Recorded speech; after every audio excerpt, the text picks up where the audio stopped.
Hi guys, this is Ras. ගොඩක් ස්තුතියි ඔයගොල්ලන්ගේ comments වලට, ඔයගොල්ලන්ගේ පර්සනල් මැසේජ් වලට. මට ගොඩක් කට්ටිය ආලා තිබ්බා කොහොමද පිලිපින් වල කැම බීම කියලා.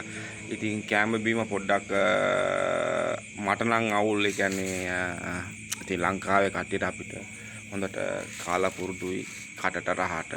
ඉතින් පොඩ්ඩක් වෙනස් මෙහි. ඉතින් ඒක හින්දා පොඩ්ඩක් අමාරුයි කැම බීම. හැබැයි අර බඩගිනි දැන්නොත් ඉතින් මොකක් වුණොත් කමන්නේ බඩට දා ගන්නවා. අවුලක් නැහැ. ඉතින් මම කියන දේ ඒගොල්ලන් හදලා දෙනවා. ඒත් හදලා දෙනවා කියන්නේ ඉතින් ඔය බජලා තමයි දෙන්නේ වැඩි හරියක්. ඔය මාළු ඌරා එංගියාම කුකුල් මාස් ඔය තුන තමයි තින්නේ. මේ හරක් මාසුත් තියෙනවා. මේ හරි ගණන් හරක් මාස්. ඉතින් කුකුල් මාස් කිව්වොත් කුකුල් මාස් සුප් එකක්, මාළු සුප් එකක්, ඒ වගේ සුප් තමයි තියෙන්නේ. ඉතින් සුප් හදලා දෙනවා නැත්නම් බැදලා දෙනවා. ඉතින් මම සරට ඉල්ලුවොත් මට මිරිස් කලර් 4-5ක් විතර දෙනවා. සමහරක් වෙලාවට මිරිස් කලර් කෝප්පයක් දෙනවා. ඉතින් අපි කැම බීමර ගැන කතා කරන්න කලින් කුස්සිය ගැන කතා කරොත් ඔයගලන්ට හිතා ගන්න පුළුවන් කැම බීම කොහොමද කියලා. ඉතින් ලංකාවේ කුස්සියයි පිලිපින් කුස්සියයි අතර වෙනස ඇවිල්ලා ලංකාවේ දුප්පත් පොළොව කුස්සියක් වුණොත් ඒක පොහසත් කුස්සියක්. මොකද හැම දෙයක්ම තියෙනවා. ඒ පිලිපින් කුස්සියක් ගත්තොත් පිලිපින් කුස්සියේ තියෙන්නේ වර්ග 7යි 8යි තියෙන්නේ. හරියට කියනවා නම් වැඩි මුණොත් බොම්බයි ලූණු ගෙඩි 5ක්, තක්කාලි ගෙඩි 2ක්, සුදු ලූණු ගෙඩි 2ක් 3ක්, ඉඟුරු තියෙනවා, සෝයා සෝස් තියෙනවා, විනාගිරි තියෙනවා, පොල් තෙල් තියෙනවා. මම මගේ ආන්ටිගේ ගෙදර තියෙන ওই ටික විතරයි. ඉතින් වෙන මොකවත් නැහැ. හට්ටි මුට්ටි ටික තියෙනවා. ඒ ටික තමයි. ඒක තමයි කර ගහන්නේ. ලුණු තියෙනවා. ඒ ටික තමයි.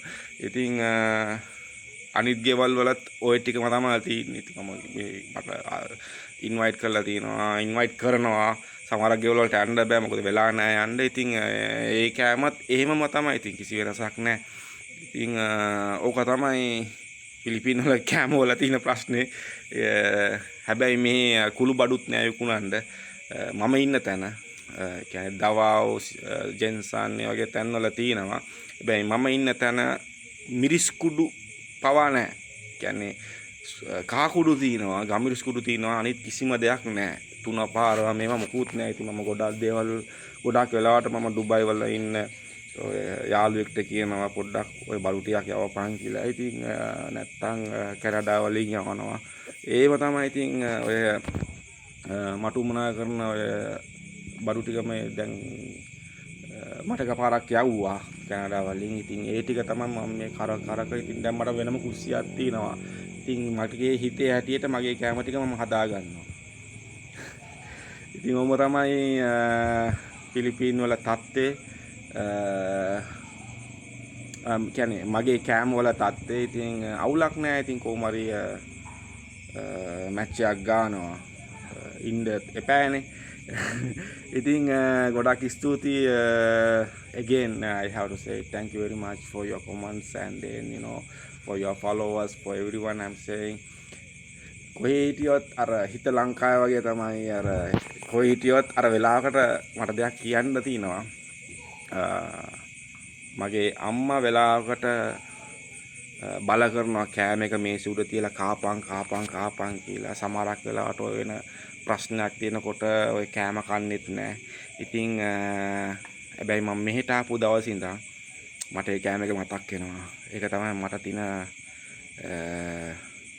මං ඒ කියන්නේ අර කෑම එක මේසෙ උඩ තියලා මට අම්මා කතා කරන වෙලාවකට ඕකත් අමතක වෙනවා. මොන හරි වැඩක් තිබ්බනම් ඉතින් මට ඒක පත්තා විදිහට මතක් වෙනවා. ඒක හිතට වදිනවා directly. I really in that time I feel so sad and then I'm thinking too much.